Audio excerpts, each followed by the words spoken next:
talk about justice, we have to talk about peace and democracy. And promote the right for truth and the duty to judge. We must give every last breath of life for peace.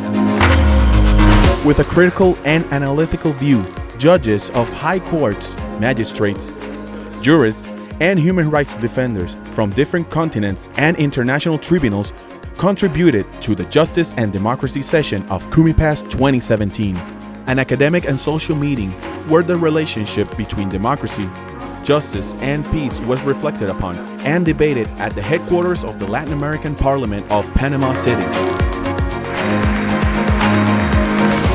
If justice is that integrating axis that brings together people, interests, and hopes that are convened with a nation, we then understand that democracy is the best political system that allows us to put all our freedoms into practice. The GEAP will have, as of today, an Office of Human Rights to receive and assist the victims, to cooperate and report to the competent authorities any act of discrimination and intolerance or any serious attack against any member of the human family.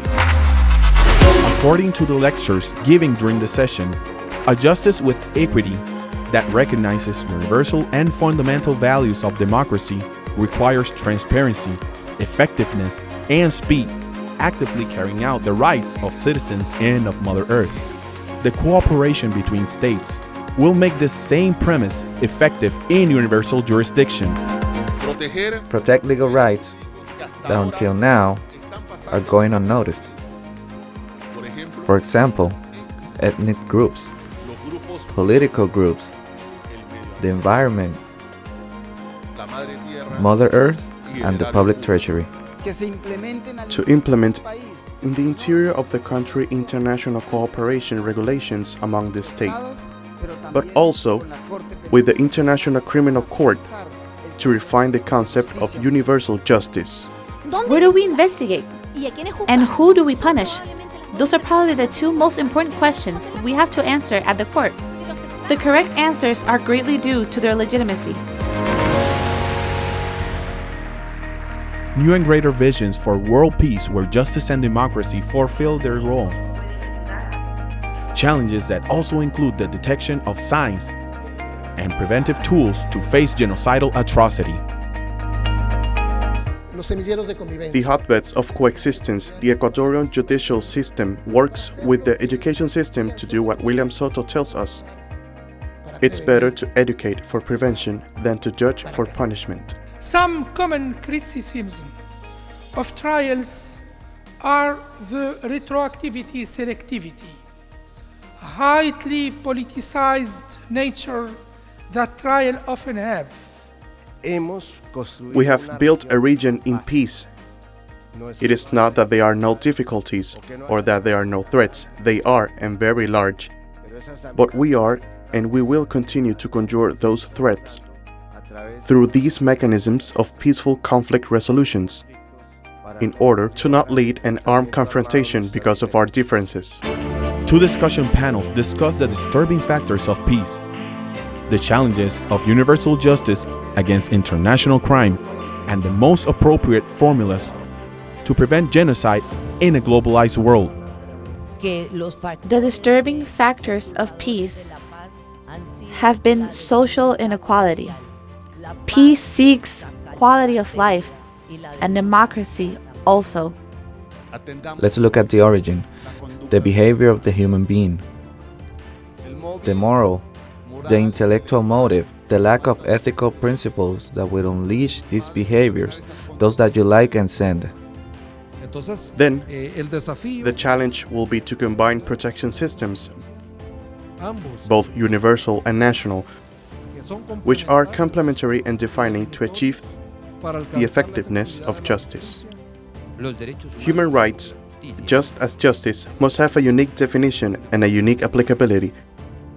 That is why we have to look for the coincidence of elements and their factual applicability in each of our countries.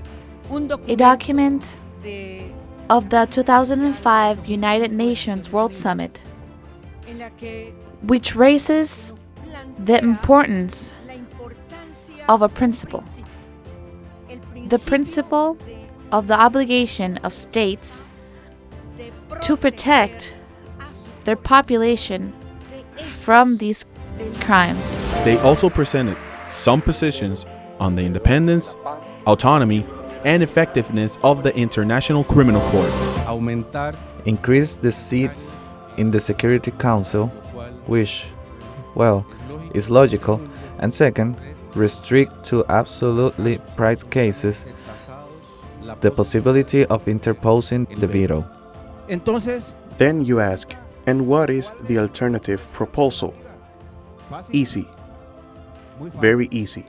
That the member states of the Rome Statute meet and revoke Article 16 so that the United Nations Security Council cannot request the suspension of an investigation.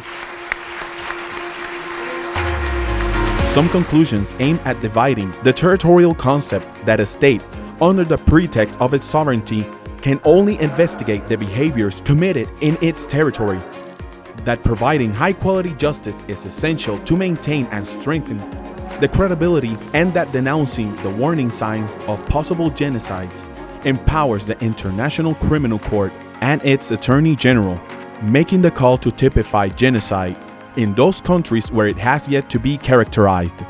And we call on you to continue working for the respect of the dignity of the human being throughout 2018.